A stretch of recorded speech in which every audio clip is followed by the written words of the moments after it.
ग्रामीण भागातील गर्भवती महिला, स्तनदा माता आणि बालकांच्या आरोग्यासाठी शासनाकडून मोफत औषधं पुरवली जातात.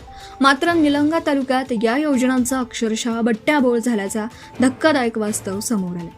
निलंगा ते लांबोटा मार्गावरील एका हॉटेलसमोरील शेतात मोठ्या प्रमाणात औषधांचा साठा फेकून देण्यात आल्याचं उघड झालं असून यामध्ये गोळ्या, सिरप आणि पावडरच्या विशेष म्हणजे अनेक औषधांच्या बाटल्या न उघडताच टाकून देण्यात आल्या.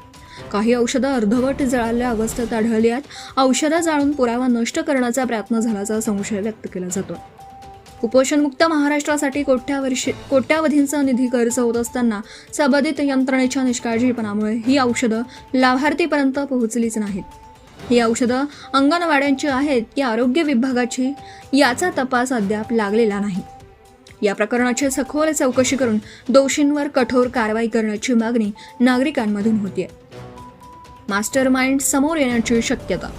निलंगा ते लांबोटा मार्गावरील शेतात सापडलेली ही औषधं नेमकी कोणत्या विभागाची आहेत याचा शोध घेणं आता प्रशासनासमोर आव्हान आहे.